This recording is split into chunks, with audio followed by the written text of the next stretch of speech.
The woman had been sitting on the pavement outside Corley-Bou Teaching Hospital in Accra for 2 hours and 11 minutes when Chief Mensah's convoy pulled through the gate. Not on a bench. On the pavement itself, knees drawn up, back against the wall beside the entrance where the overflow patients waited on the days the waiting room filled before 8 in the morning. She had a plastic bag between her feet and a tin cup held in both hands, though no one had put anything in it yet that morning. Her dress was a deep green, faded now to the color of old hospital walls. She had not looked up when the first car passed, nor the second. But something happened when the black Mercedes rolled through and stopped, the engine idling 30 feet from where she sat. The man who stepped out was Emmanuel Kwame Mensah, 61 years old. 340 employees across his logistics company, his cold storage operation in Tema, and the foundation his late wife had established before her death 11 years ago. He was on his way to the specialist wing, as he was every Thursday at 9:15 a.m. for the blood pressure monitoring the doctor had insisted on after the episode in the boardroom last February, the one where he had stood up too fast and held the back of the chair for 6 seconds while the room watched him. He stepped out of the car. He smoothed his agbada, and then he stopped. Because the woman on the pavement had opened her tin cup to count whatever was inside it, and the locket around her neck had swung free of her dress and caught the morning light, and the face inside it was his. Not a photograph of the same man. Not a similar man. His face, the jaw, the left ear that sat slightly higher than the right, the way the collar of his shirt folded in that year. He knew the photograph. He had taken it himself in front of his father's house in Cantonments in December of 1991. He had given one copy to his mother and kept the other in his bedside drawer for 31 years. He did not know how a woman sitting in the dust outside a public hospital in Accra had that photograph inside a locket she wore against her skin. He could not breathe. His driver, Samuel, was already out of the car. "Sir?" Emmanuel held up one hand. His mouth was open. He stood there in his good agbada on a Thursday morning outside the specialist wing while the world moved around him. Nurses crossing the courtyard, a vendor calling groundnuts, 2 orderlies wheeling a bed through the glass doors, and none of it reached him, because he was looking at his own face hanging from the neck of a woman who did not know he existed. He walked toward her. Her name was Adaize Nwosu.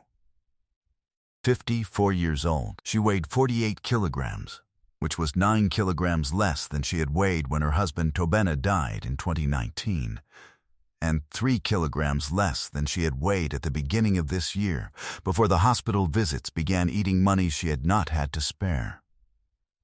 She had taken the bus from Ashaiman that morning at 6:40 a.m., changed once at Accra Central, and walked the last 14 minutes from the bus stop to the hospital gate, because the trotro fare to the gate itself was 80 pesewas she was already calculating against the cost of the medication.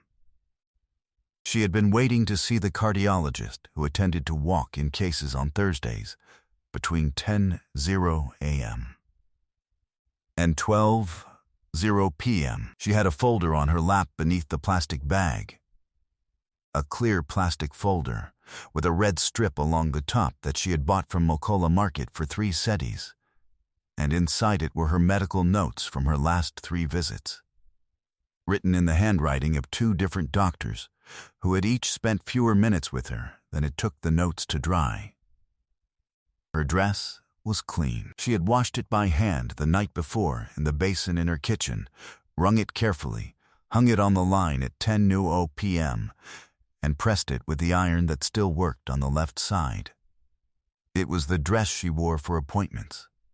Not because it was her best dress, it wasn't, but because it was the one that held its shape after washing, and she had decided long ago that showing up for her own health was worth the same effort she would give to showing up for someone else's. Around her neck, On a chain worn thin, where it had been mended with a different metal, was the locket her sister had pressed into her hand on a morning she did not like to think about. She looked up when the shadow fell over her. She saw the man. She saw the Agbada. She saw his face, and it was not the face she expected to see standing in front of her, because she had seen that face for so long in the private dark of her own chest, pressed against her skin every day for 31 years, that seeing it breathing and standing and looking at her on a Thursday morning in Accra was something her mind could not process in the first 4 seconds. "Where did you get that?" he said. She closed her hand around the locket. "Sir, that photograph." He crouched down. His driver took a step forward, and Emmanuel waved him back again with one hand, a gesture so practiced it moved without thought. "I need to know where you got that photograph." Adeze Nwosu did not answer immediately. She looked at him the way a person looks at something they have prepared their whole life to say and are now not sure they have the right to say it. She pressed the locket flat against her chest with 2 fingers. Then she said, "She gave it to me." Emmanuel sat down on the pavement beside her. If this story is already sitting with you in a way you didn't expect, subscribe now, because what she told him next is something neither of them was supposed to survive. The woman she was speaking of was named Constance Nwosu, formerly Constance Asante, who had grown up on Spintex Road before Spintex Road had its current name, who had been 17 years old in 1991, and who had been in love with a boy named Emmanuel Mensah in a way that 17-year-old girls are in love, completely and without strategy, and with their entire future staked on it. Adeze had been her younger sister by 4 years. She had watched the whole thing from the doorway of their shared bedroom. She had watched Constance pin the photograph inside the cover of her secondary school Bible, and later, when the Bible cover grew soft and began to tear, transfer it to the locket their grandmother had left her when she died in Kumasi in 1993. She had watched Constance carry that locket to church, to the market, to her first job at the census office on Liberation Road, and eventually to the hospital in Kumasi where Constance had gone for what was supposed to be a routine examination and had not come back. Constance died on the 14th of March, 2003, pulmonary embolism. She was 29 years old. She had never told Emmanuel Mensah that she loved him, because by the time she was ready to say it, he had already been sent to London for his studies, and the distance had become a silence that grew too large to cross. She had never married. She had given the locket to Adeze the morning before she went in for the procedure, in the way you give something to someone when you are telling yourself you are not saying goodbye, but you are pressing the most important thing you own into their hands, because your body has decided to tell the truth. Emmanuel sat on the pavement outside Korlebu Teaching Hospital and did not speak for a long time. He had not known Constance loved him. He had been 20 years old and oblivious in the specific way 20-year-old boys are oblivious to girls who love them quietly, without announcement. He had left for London. He had come back to a different city. He had married his wife Amelia in 2001 and loved her completely, and then lost her in 2013 to the illness that 6 specialists in 3 countries had not been able to stop. He had built the company and the foundation and the blood pressure appointments on Thursdays and a whole life, and somewhere in the part of him that still lived on Spintex Road in 1991, there was a girl he had never quite thought to look back at. He looked at the folder on Adeze's lap. "What are those for?" "The cardiologist." "Thursday walk-ins. How long have you been coming?" "Since November." She shifted the folder. 3 times. "They keep telling me to come back. I keep coming back." He looked at the queue that had formed near the walk-in entrance. 11 people, maybe 12, in the kind of line that moves by its own logic. He looked at the clock on the wall behind the glass doors. It was 9:31 a.m. The cardiologist's walk-in clinic did not begin until 10 Nero. In the time between, the line would become 15 people, and 15 people would stay 15 people as far as a Thursday morning was concerned, which meant that by the time Adeze reached the front of it, a significant portion of the clinic's window would be gone. He was aware that he was not thinking about any of this out of altruism. He was thinking about it because his brain needed something to solve while the rest of him sat with the fact of the locket. He reached into the interior pocket of his agbada and produced his phone. He made one call. 3 minutes of quiet conversation with someone who answered on the second ring. He gave a name. He gave a time. He said, "Please," a word he did not use in business contexts, and that Samuel, who was still standing by the car, had heard perhaps a dozen times in 9 years. When he ended the call, he put the phone away and looked at Adeze. "Come inside," he said. "I don't have. Come inside." She stood. She tucked the folder under her arm, picked up her plastic bag, and followed him through the glass doors of Corlebu Teaching Hospital into the cool air-conditioned interior where the receptionist at the specialist wing desk, whose name tag read Blessing, and whose expression, as Emmanuel walked toward her, changed from the particular blankness of a Thursday morning to something that required her to sit up very straight. "Dr. Asante Bempong is expecting us," Emmanuel said. He did not slow his pace. Blessing reached for the phone. In the corridor outside the specialist wing, Adeze stopped walking. Emmanuel turned back. "She'll want to see the referral forms," Adeze said. She held up the clear folder. "From the clinic. I have them, but the dates aren't. They gave me wrong dates on 2 of them. February is marked January. I tried to get it corrected at the clinic, and they told me to come back on a weekday. I've been on a weekday shift since October, so..." She stopped. She was not explaining this to complain. She was explaining it so he would not be surprised when the doctor opened the folder and the paperwork looked wrong. Emmanuel took the folder from her. He looked at the forms. 3 sheets. 2 doctors' signatures, neither of whom had printed their names clearly enough to read. The date error was not subtle. January was written over a number that was visibly not a January date, the ink a slightly different shade, where the correction had been made in a hurry by someone who had not wanted to redo the form. The 3rd sheet had a note written in the margin in pencil that said await echo, which nobody had scheduled. He held the folder and did not say what he was thinking. What he was thinking was that this was what happened when a system processed people rather than examined them. Not cruelty, exactly, but a kind of negligence that felt crueler for its innocence. The date was wrong because no one had cared enough to get it right. The echo had not been scheduled because no one had followed up. Adeze had been coming since November, and nobody had done the one test that would tell them something definitive, because the mechanism for ordering it required a weekday visit, and she worked weekday shifts, and the system had not considered that a person might have both a heart condition and a job. He handed the folder back to her. "I'll handle the date issue with Dr. Asante Bempong." She looked at him. "You keep saying you'll handle things," she said. It was not an accusation. It was an observation made by a woman who had been handling things herself for a very long time and was not sure what it meant for someone else to say those words. "I know," he said. They stood in the corridor a moment longer. "Why are you doing this?" she said. He thought about the photograph. He thought about a girl on Spintex Road who had pressed a locket into her sister's hands on a morning she told herself was not a goodbye.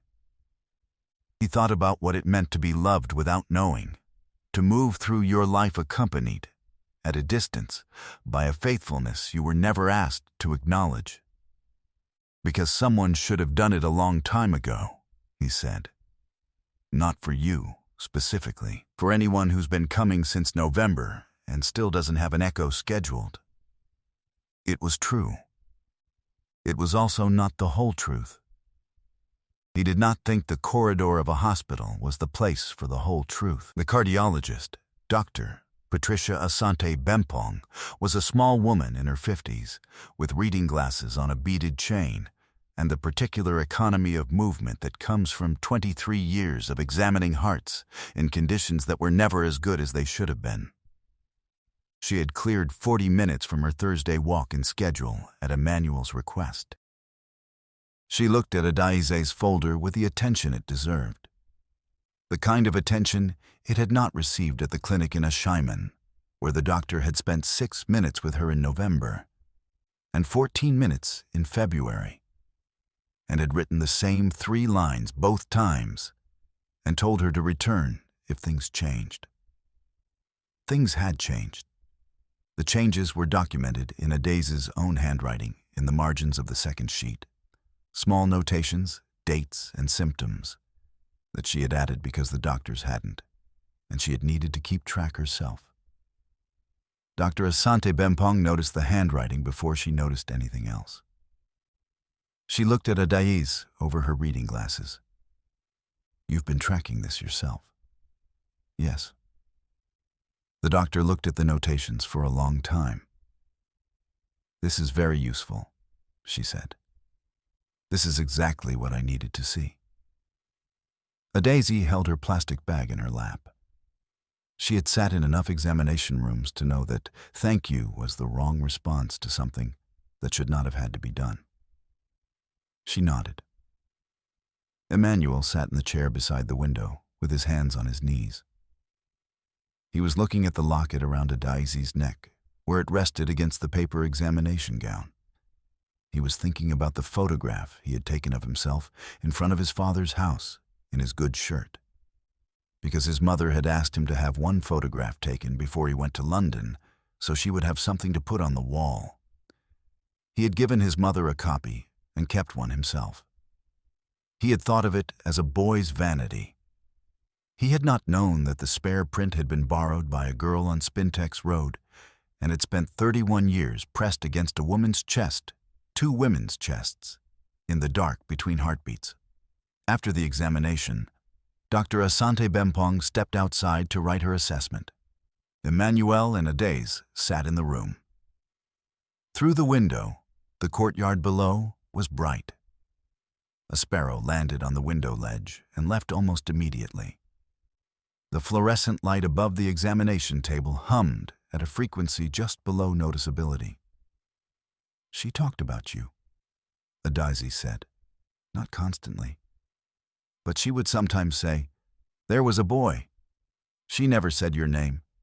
She just said there was a boy, and she wished she had been braver."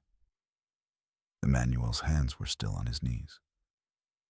"She was brave in every other way," Adaize said. "She raised me after our mother became sick.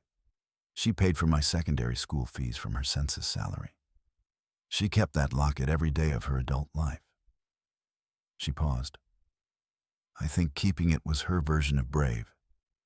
To keep believing in something and not demand that it believe in you back." He said nothing. "I'm sorry if this is strange for you," she said. "Don't apologize," he said. His voice was level and very quiet.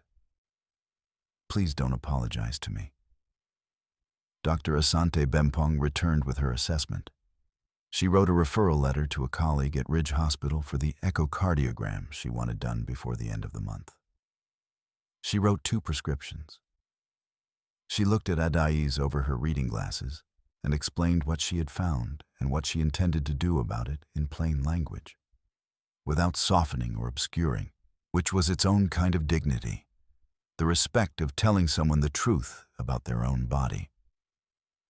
Emmanuel took the prescriptions from the doctor's desk when they left the room. Adaize reached for them. He held them a moment. "I'll take care of this," he said. "Sir, my name is Emmanuel." She looked at him. "I know what your name is," she said. She said that much. He walked her to the pharmacy at the end of the corridor. The pharmacist behind the counter, a young man whose lanyard read Kofi, looked at the prescriptions and began to calculate. Emmanuel placed a black card on the counter before Kofi finished. He placed it quietly, with one hand, the way you place something that is not meant to be a performance. Kofi's hand stopped moving.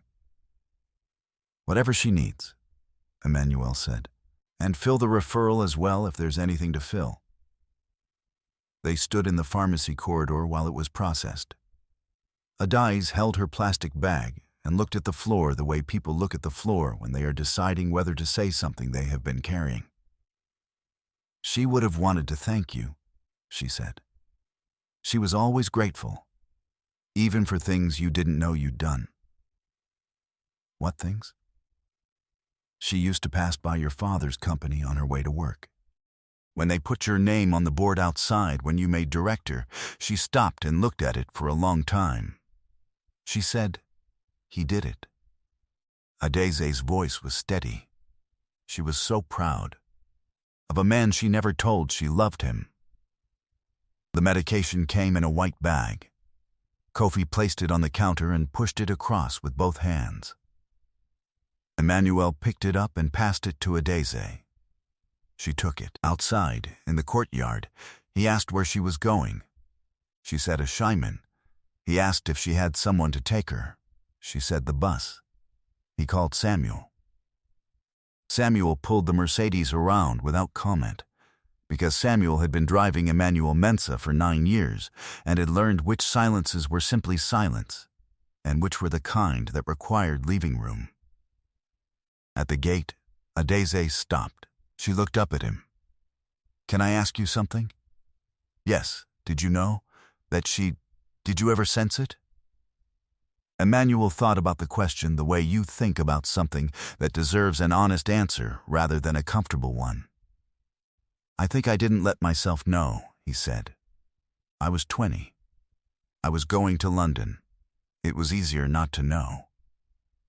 She nodded slowly. "She understood that," she said. "She never blamed you. I need you to know that." He watched the car carry her out through the hospital gate and into the Accra morning. He stood there until it was out of sight. A nurse passed him with a stack of folders. Someone's child was crying near the entrance. The groundnut vendor was still calling.